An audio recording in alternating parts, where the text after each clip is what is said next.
Hello everyone, my name is Anshuman and this is an assignment given by advisor on Python.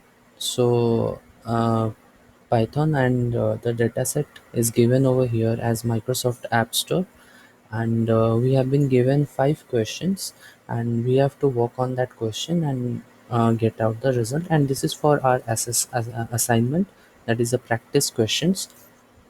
And I am really thankful to advisor for giving us this opportunity on working and practicing on Python codes. So let's start. So the first, I would like to introduce you to the dataset of the whole scenario, which is the Microsoft App Store data. The whole dataset contains 6 different columns, and while going through the dataset, I will show you how many rows are there, and from that we can proceed.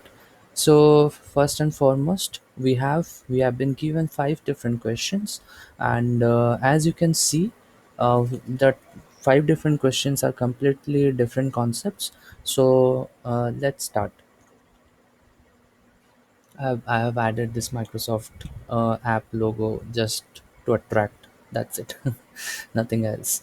So first and foremost, we are importing our libraries, NumPy and Pandas and Matplotlib, Seaborn, as all the shortcut names, and that is the first and foremost thing that we do before starting any exploratory data analysis or anything, because these are the libraries which will help us to explore the data, to know the data, correct?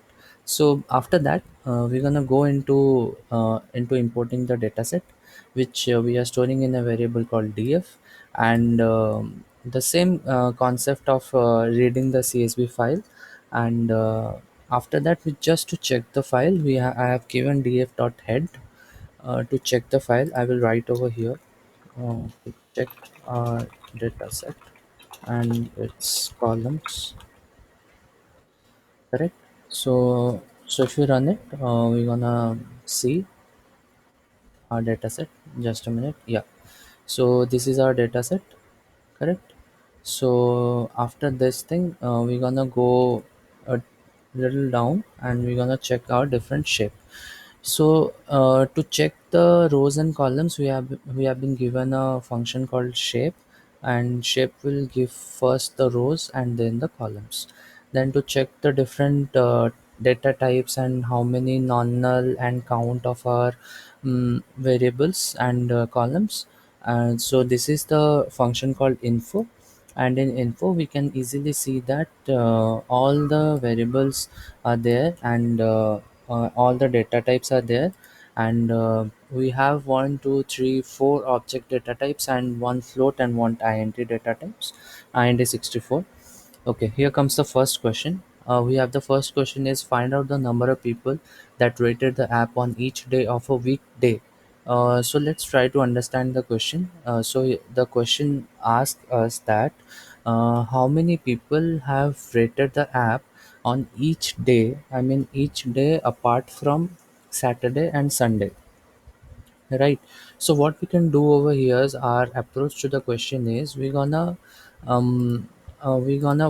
find out the days, like the weekday name with respect to the date that we got. Python already have the like inbuilt functions.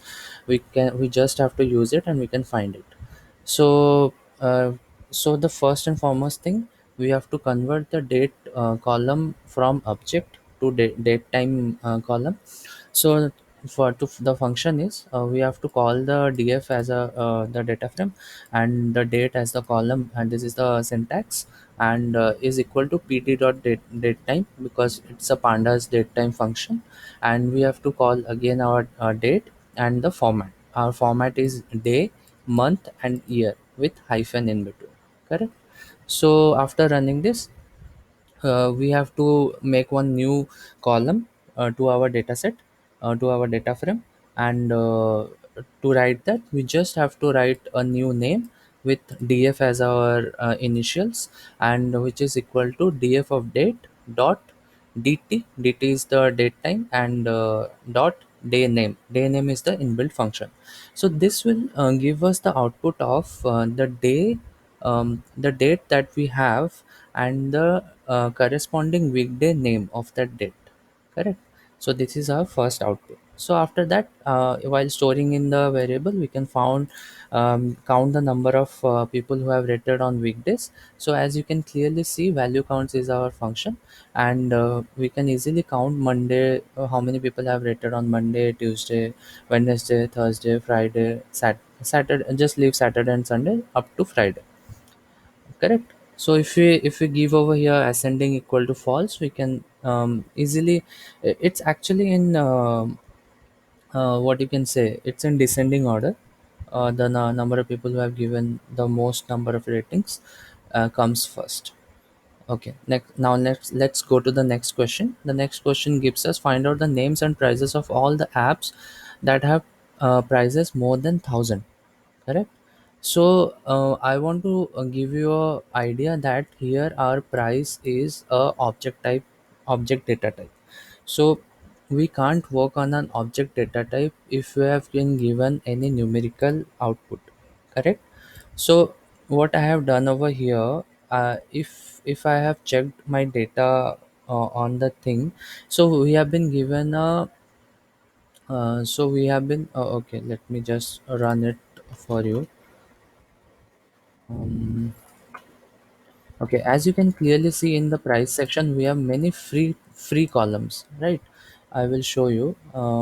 We have many free columns. So if I go up, df of price dot value counts, so you can see we have 5163 free columns. So we can't work on a string name inside a object data type. So what we have to do is we have to convert the free into a numerical data type, I mean numerical number. Then we can convert the whole object data type into a float data type. That is our main idea.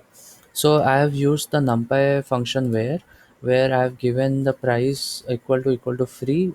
Oh, and the second is the I mean whatever value you want to give, you want to give any value. So I just took -1 because uh, price is always in positive thing, so I've taken it as -1. So next, the df dot price, the object that we are calling. So as you can clearly see, we have formed a new column called price real, and we have been given -1 as the free to -1. We have converted it. Okay, now the next thing is we are checking the price real column as the not null function with not null function, and we are storing the not null for all the columns into our df1 data frame, correct? So it will leave the null columns, and we will only store the not null uh, columns and rows, right? So we can easily see over here that we don't have any null values. So after that, this is handling the missing values or null values in a data set. This is very important. I think everyone should know the tricks to work on different data set for different types of null values. There are many types of null values. I will make videos in coming series, definitely. So after this, what we are going to do is, I have called the price real column, and I have applied the function called apply function, and with respect to lambda function. So what is the function of lambda? It is a kind of a list comprehension kind of a function, where if you use the lambda function, lambda will call each value in that column, and it will work whatever conditions or whatever answers conditions you have given for the lambda function, right? So to use the lambda function, we have given the apply function over here, and before that I have changed my price real column to str, right? And next, just because I have changed the column to str, just because there are I will show you. So as you can clearly see over here, we have been given rupees, and we have been given dots. So we have to sorry, we have been given rupees, we have been given commas. So here there is a comma, so we have to remove that, right? So that's how it is. Okay, so now the next thing is we have been given the replace function over here to remove the rupees, what rupees character in the in our I mean in our column set. And we wanna change from rupees to blank, and we're gonna change from comma to blank. So that is our main idea of changing the whole price column into a normal float type. So after doing all this, after removing the rupees and comma from our columns, then we're gonna convert the whole price real to float. Correct. So now we just count it. Price real dot value counts. We are getting -1. That is the free wala options, and we have removed all our rupees symbol and comma symbol from our data frame. So after that, I will my question is, so I will call out the question again. Find out the names and prices of all the apps that have prices more than 1,000.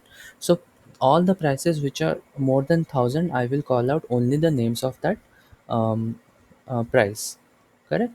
So in here, I will store it into a new data frame, that is df2, where I'm calling only the prices which is greater than 1,000. And I will use the group by function, which will group the whole name with respect to price. And I have called it, correct, the sum of all it.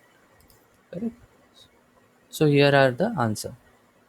Okay. So from next question, I am uploading a new video. So thank you for watching till now. Please subscribe if you are new to my channel. I will definitely upload some good videos and good analysis, which I will definitely work on. And thank you so much.